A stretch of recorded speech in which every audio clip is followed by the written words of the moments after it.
Pizza Man Pub, 50 Oswego Street in Baldwinsville, New York. We are here at Pizza Man every single month, and of course, they are a proud partner of Wake Up Call, so you could hear them on the morning with us every single Monday through Friday from 9 a.m. to 11 a.m. Eastern Time. So I am here in the continuation of our Baldwinsville Bees boys basketball spotlight in the 2024-25 season. We have Ben Leaton here with us, and we have head coach Tom Brown. As you did with your other gentlemen up here, please give a round of applause to Coach and Ben. Ben, you got the mic, so I'm going to start with you. We were talking a little bit about how you play multiple sports. So you're a tall guy, you're a pitcher, so baseball, basketball, forget the coaches here. Feet to the fire, God tells you 24 hours you got to play basketball or baseball. What would you play and why? I've played baseball longer than basketball. I love basketball a lot. It's a great sport. I love it. I love how it's played. Like all of my teammates, it's great. But baseball and just the bond with that I've created, I don't really think it can be broken because the amount of time I've put into it and effort and everything. I'd probably have to say baseball. How long have you been playing baseball? Since I was 4 or 5 years old, probably. Did you always want to be a pitcher? No, actually. I up until 10 or 11, I never even stepped foot on a mound. Okay. I was a big catcher actually. So I'm a pretty tall guy. See me behind the plate was something with catcher's gear on, but they threw me on the mound in AAA, Little League, and then I liked it. I loved it, and it's just gone from there. I heard you talking to Coach, and Coach saying that he could pretty much hit any of your pitches. So I want to know what specialty pitch you would strike out Coach Brown with. He's over here talking about how I heard the trash talk. Yeah, I was listening. He's saying he'd take me 450 dead center, in the cage and everything. And then as soon as I bring up the knuckle curve, he's like, oh, nah, only fastballs. So I drop in the knuckle curve, and he'd probably swing out of his shoes. A knuckle curve, okay. All right, Coach. So what makes you believe that Ben wouldn't be a threat to you on the mound? I said he just can't throw any off speed. I said if I got enough attempts, I could catch up to one. So okay. I have some practice. I played baseball before, so. You and I were talking off the air before we came into this that Lemoyne is home.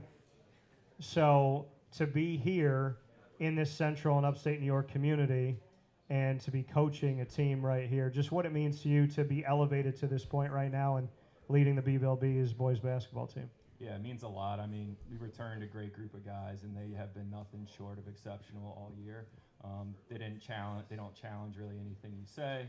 They're very coachable, and just being back in Central New York or in the Syracuse area, it's really where kind of grew my roots in college. Met my fiance at Lemoyne, so it holds a special place for both of us. So getting the opportunity to stay here and then also being in the third year at Beville and kind of being able to coach these guys over time, it's been a great experience for me, and they've made it an easy experience for me. So that's, I think, the main thing, and that goes out to all of them, that they're really coachable, and that's going to go a long way whenever they go to their next sport, or if they continue to play basketball. It does go a long way everywhere. So, like you said, it's year 3, came back and had the opportunity to be an assistant. When you change from the assistant chair to the head coach chair, some coaches have described this to me as you go from being the big brother to being dad. How did you make that transition? Yeah, I think the main thing, I still hold the relationship. I still am close with all the guys, but you do kind of have to be a little bit more intense. Like Tiernan and MJ were saying, you have to know when you have to be the bad guy. It's a little bit different. When you're the assistant, that doesn't really fall on your shoulders as much. So when you're the head coach, it was really making that transition to be, hey, now I need to get on them and kind of get them going, because you never know. It's a long day at school. Sometimes you need to get on them a little bit to get them going. So that, I think, was the biggest turning point for me, was learning how to change when practice needs to change or when a game needs to change, how to flip that switch to give them what they need in that time. So it does change a lot. So I've enjoyed it, but yeah, there definitely is a big change. Is there a mentor or two for you that has helped you know when to flip the switch? I think one thing that I do go back to is my high school coach. There's a video of him against our rivals. I think they came out on a 10-0 run, and it's something we talked about, and he comes out and he gets on us. That's unacceptable. And he was able to flip that switch where he doesn't yell at us, anything like that, but we knew that it was unacceptable the way that we were playing and the lack of energy. So he was really good at knowing when to bring the energy, and that's something that I think I take from him. He was a very successful coach back in Maryland, so he's had a big impact on kind of how I modeled that portion of coaching, to really know when to get after them, and when they need to kind of lay back and kind of be that ear. Like, maybe they don't need you to yell at them, maybe they can get on each other or talk to each other. So it's balancing that between being the coach and then letting them lead each other. Ben, would you say that Coach has learned the art of flipping the switch for you guys? Yeah. I mean, as of recently, in some of the huddles during our games, like, you can tell, even with this past game against Corcoran, this I think it's number 3, couple straight line drives, getting the basket too easy. We're still up, but he's still getting on us about the little things, those mental lapses where we really have to improve on, and even just that, I think he's really improved on. How has Coach Brown, in your opinion, elevated your game personally this season? What is something that you kind of can look to and say, something that he said to me to work on, or just like a little switch of something, or just to change something slightly that it worked? I'd say it's not more physical. I'd say it's more mental, honestly. He talks about the mental game a good amount, and he always tells us to shoot with confidence. And I'm not the biggest scorer, but like, as of lately, I've scored a little bit more than I'm used to, and like I think him, telling us to shoot with confidence, have that mentality that you're gonna go score every time, I think that's really helped me. So your teammates, once again, in silence, are staring at you right off camera. If you had to choose, if your life depended on it, who would you choose to go up against that would be your biggest threat, but that you think you could also win against? So who's the threat that you think you can beat on this team? I mean, I remember back in like 5th grade Sting, I won a 1v1 against MJ. I know, I won that. I remember it. In that Reynolds gym, I know I won that 1v1 on you, so I'd take MJ. We'll see. You take MJ? Yeah. That's a W all day. Oh, all right. So you've heard your teammates speak about each other. Since you don't have a teammate up here with you, I'm going to let you kind of pick from the room here. Who's the class clown of the team? I mean, it's definitely TT. Just the way that, like, TT laughs sometimes, it's just like, it just gets like everybody laughing, honestly. Okay. So TT brings the comedy. Who is Mr. Serious? Who is, like, if this person, if they had to drive the bus and make sure everybody had their luggage and everyone had all their itineraries, who's like dad of this team? I mean, I'd either have to say like TT again or MJ, because they're usually the ones sending out the reminds, like when practices, make sure you got all your stuff, like all the mental check-ins like that. So either TT or MJ. Who's most likely to forget something that they need for practice? I mean, I think Pope's forgotten his shorts a couple times. He's had to use like community shorts. I think 2 or 3 times. I don't know. Okay. All right. Who would you trust if you had to jump out of a plane and they were your instructor? So, like when you skydive for the first time, there's that instructor that has to be with you to pull the ripcord. Who's the person? You can't pick somebody you've already picked. So who's the person that you believe you could trust to pull the ripcord for you in the air? I mean, honestly, I'm gonna take my guy Tyler Hawthorne here. He's a real. Okay. He'd get the job done. I feel like he pulled that ripcord for me. All right. I like that. Coach, I'm going to throw it to you here for a second. And I'm going to let you tell me a little bit about these guys. So the trip to Florida,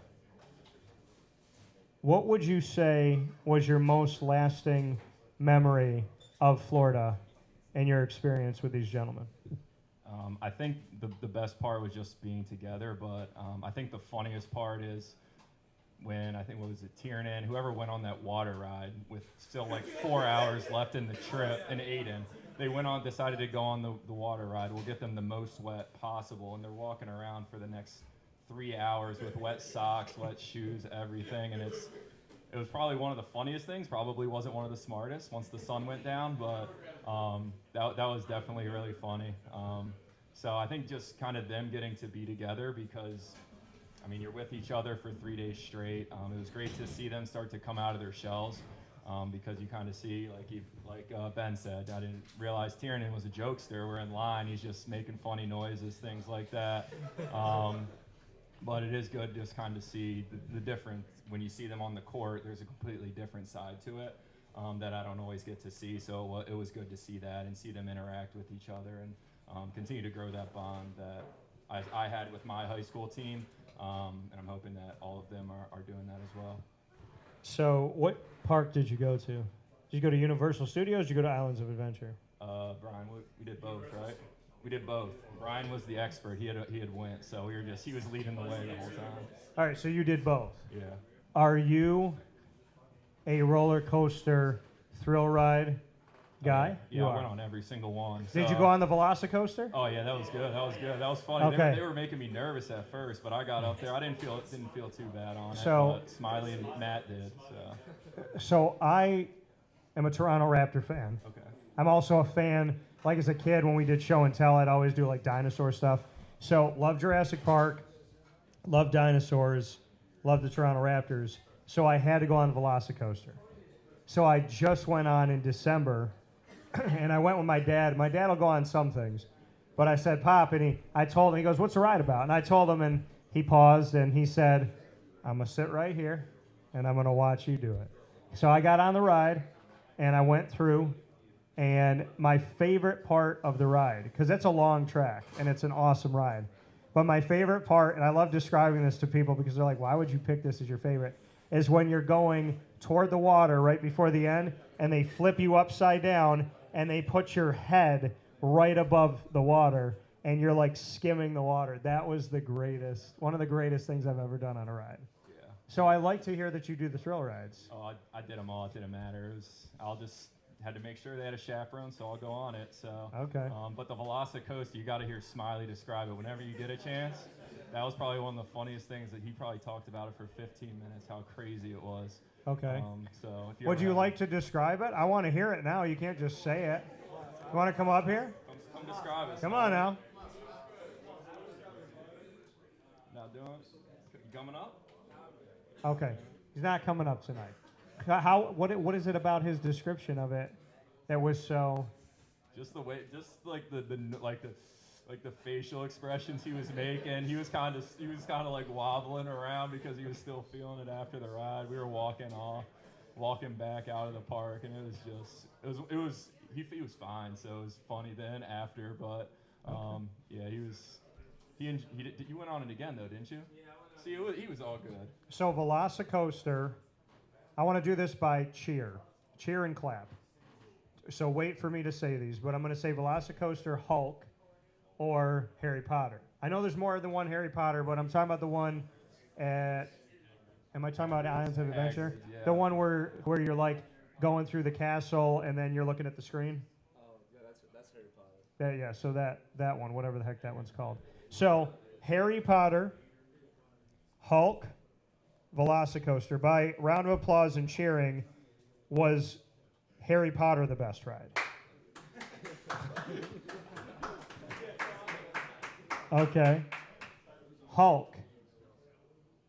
Wow, nobody liked the Hulk. Was that because of like the Was it because of how your brain feels when it like initially shoots you through the thing when you become the Hulk, so to speak? That made me feel the worst. That was the hardest one for me. That's when you got to brace yourself. My buddy got sick on that ride. Yeah.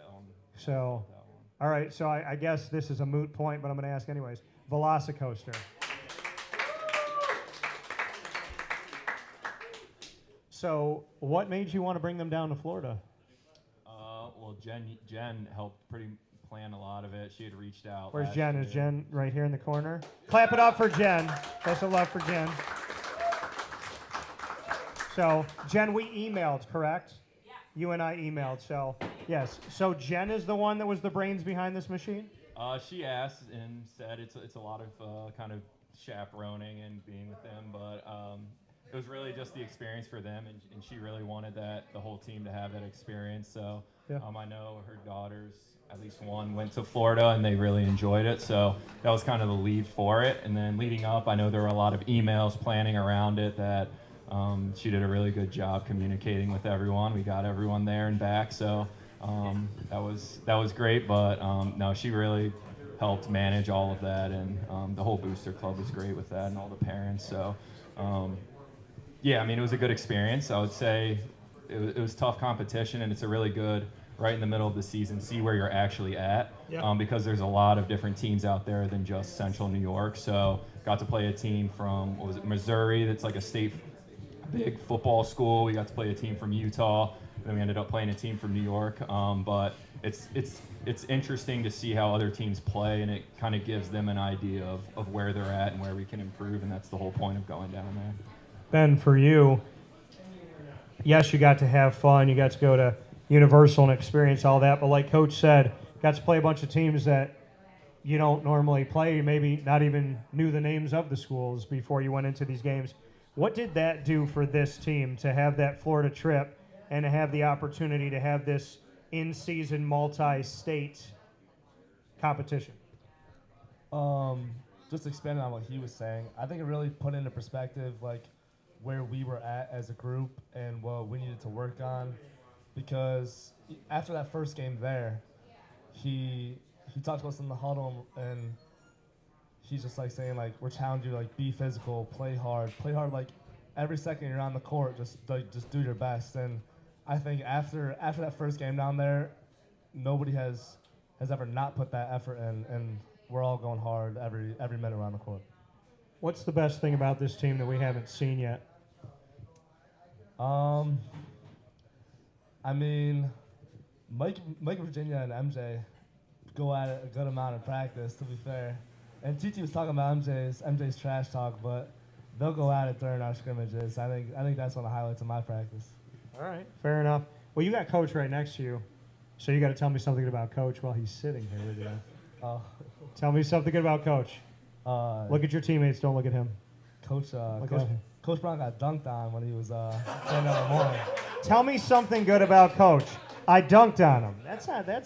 No, when he was at Lemoyne. Oh. He was playing Syracuse. And, he got dunked on? Elijah Hughes dunked on Coach That's Brown. not something good. Do you want me to? Oh, I didn't hear the good part. Yeah. Tell me something good. Elijah Hughes dunked on back then? It was a rebound. It wasn't even. I'm just thinking. No, because I'm thinking Elijah's a friend, and I was at that game, and now I got to go back and think. You know what? I'm going to have Elijah address you with an apology. That's just going to happen. So tell me something good about Coach.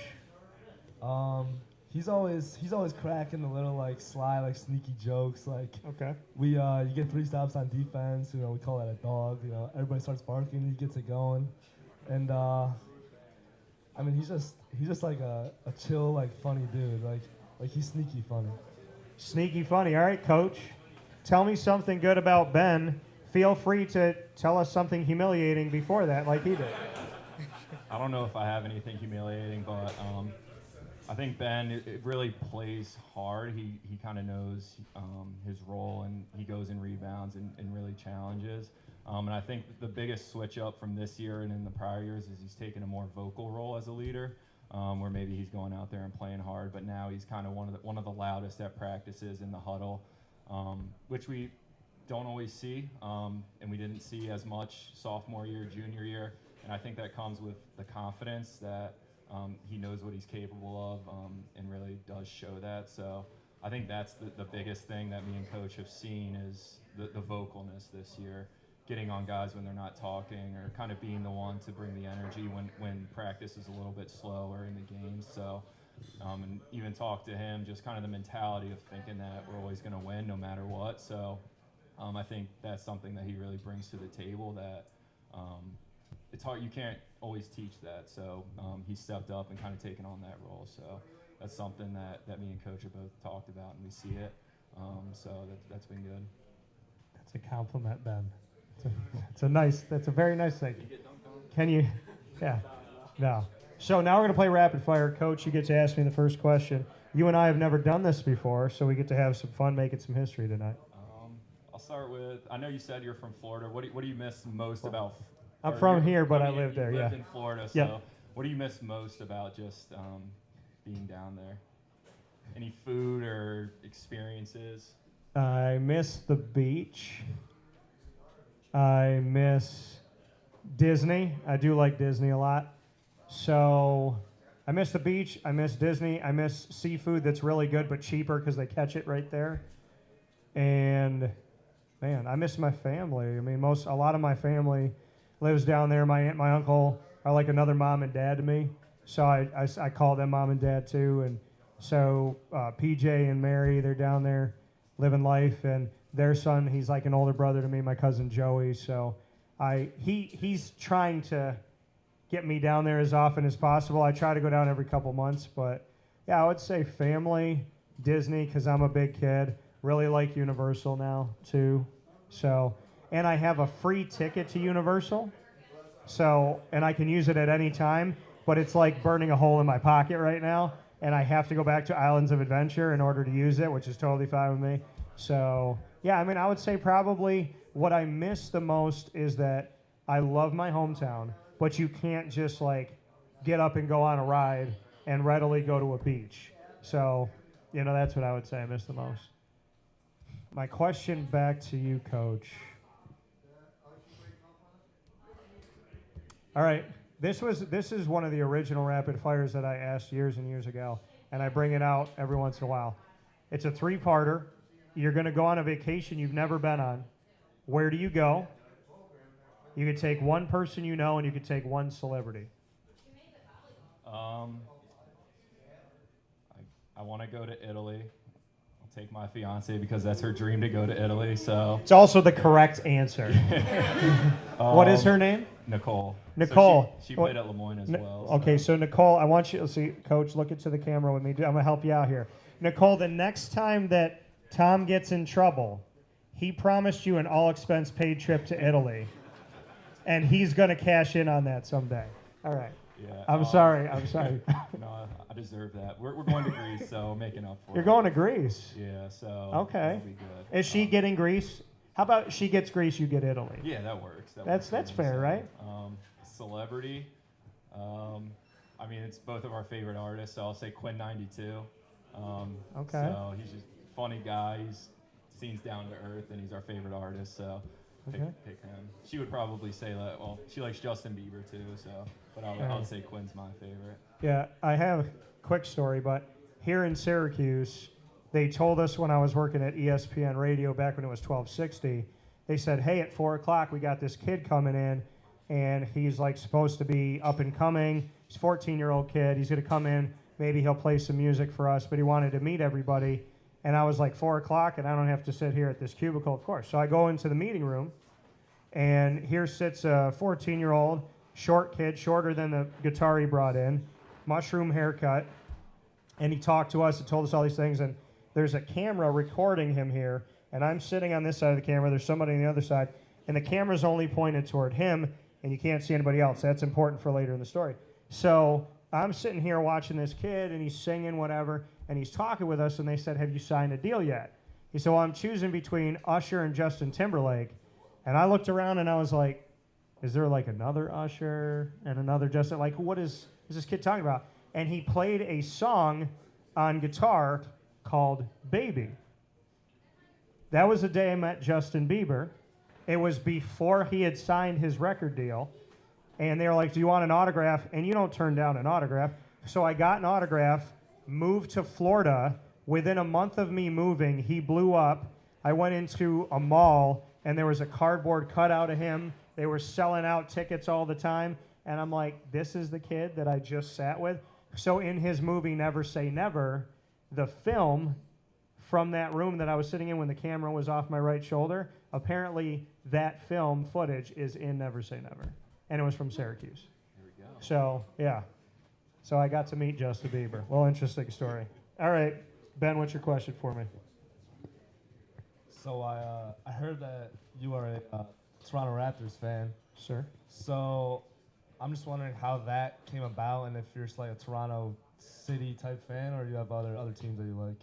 My teams are all over the country and outside of the country.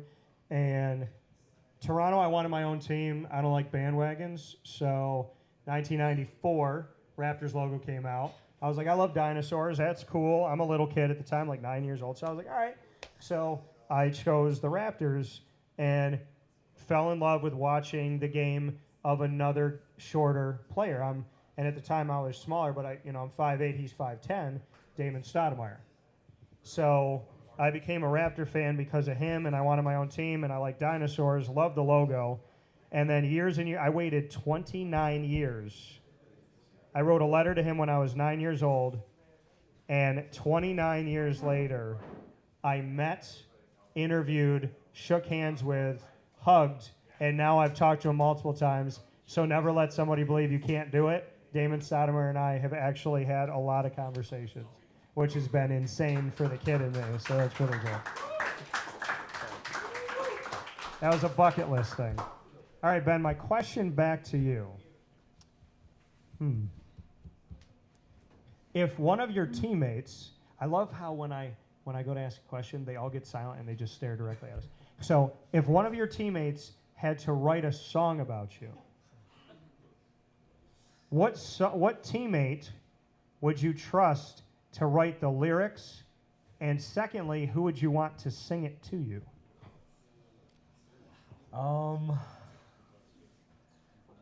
I think I'd take Tyler Hawthorne to write the lyrics. He'd come up with some pretty good stuff. Okay. And then I'd have TT sing it to me. Enthusiastic dude. He'd probably get into it. Okay. You seem like you'd be up for the challenge, right? Okay. All right. I like it. All right. You got one more for me. What's your question, Ben?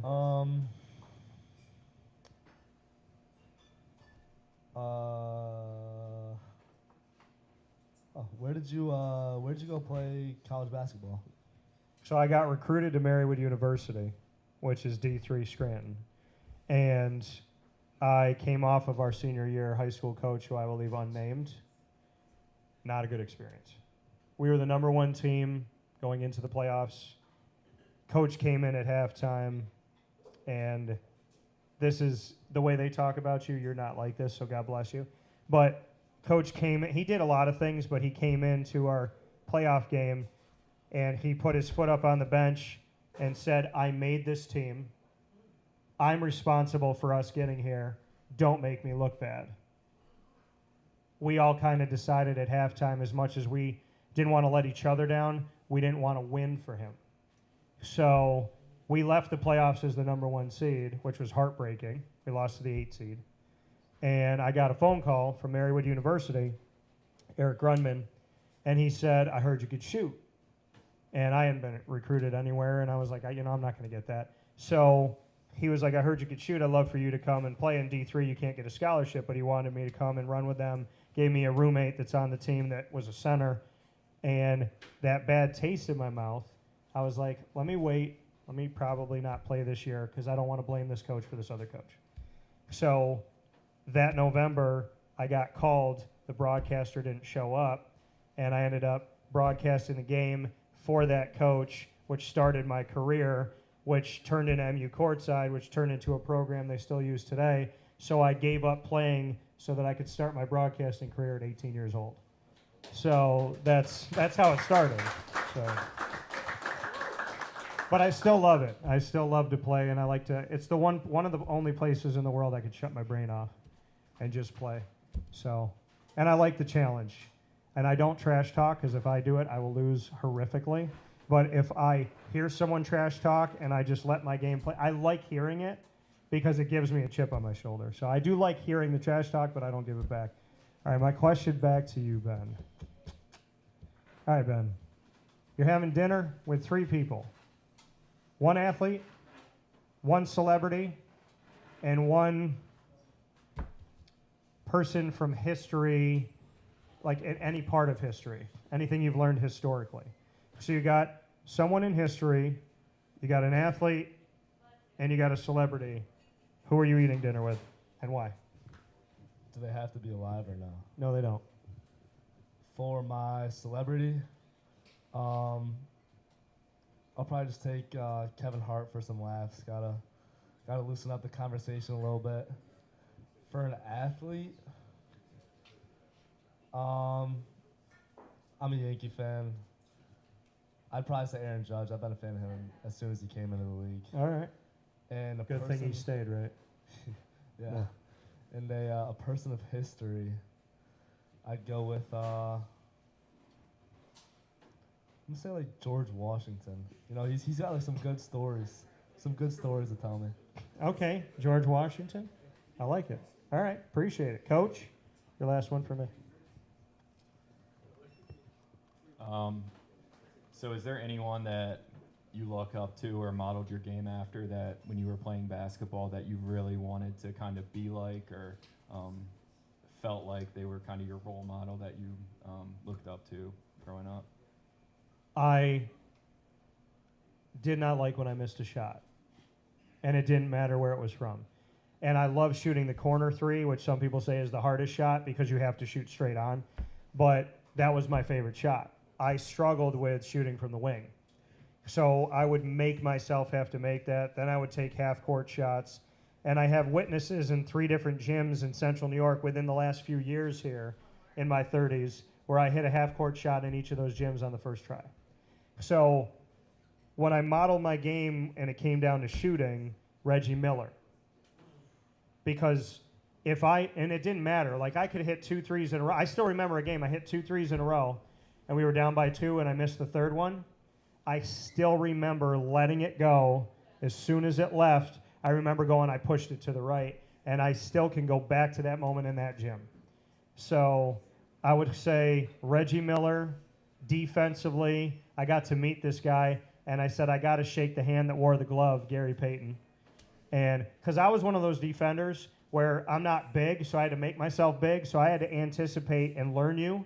And so if you were going to jump to take a shot and you're a head taller than me, I had to anticipate your jump so I could jump and block it before you got up. So defense was a lot to me because I was like, if I'm going to stay on the floor, I got to be scrappy. I got to go after it. I would take a charge. So I'd probably say Gary Payton and Reggie Miller were the guys that I looked up to. And, yeah, to this day, if I shoot 10 free throws, credit to you, sir. If I shoot 10 and I miss one, I will make myself continue to shoot until I make 10 in a row. And I'll do it in the sleet. It doesn't matter the weather. I don't accept mediocrity in life, and I absolutely don't think you should miss a free shot. Syracuse. So, anyways, they know already. They're like a 57% shooting team. They got to figure it out.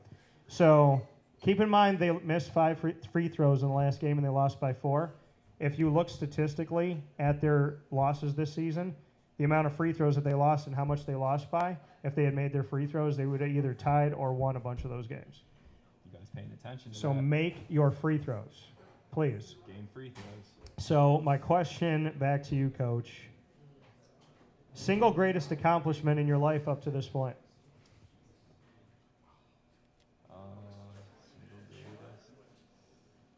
I think the one that sticks with me the most was probably the state championship in high school. So we had gone to the year before, we had lost by 40 to the city school, Baltimore, or it's called City, but in Baltimore City. So we kind of came back with a chip on our shoulder, and I quit soccer to really focus on basketball and really go for it and go all in on basketball. So whenever I think back to like accomplishment, like what did you put the most work into that you became successful in? it would be that team. And I think my coach said it the best. Like that was like the embodiment of what a team is. Everyone made sacrifices to make each other better. It didn't matter who scored or anything like that. It was really just the process to get to that end goal of winning the state championship. And the thing is, we didn't like just focus on that. It was just winning that game that day and being 1-0. So when these guys hear me say some of these things, a lot of it comes from that team. Yeah. So I look to that team to give me that, and when it's not even a personal accomplishment. That's the thing I think I like most about it. It was something I did with a lot of people I cared about, and some of my best friends that I'm still really close with today. A couple of them will be in my wedding. So like those are people that you're really close with, and you build that relationship. So it's not a personal accomplishment, I would say. It's more of a team accomplishment, but it's one that I stick to. Really, whenever I think back to what did you put the most into and get what the end result was. Well, asking you to talk about yourself, and you talked about a team, that's a good coach. So for head coach Tom Brown, as well as for Ben Leaton, for Baldwinsville Bees boys basketball, for this season, and hold your applause for 1 second for me on this, it is one game at a time. Y'all know that. And the season ain't over.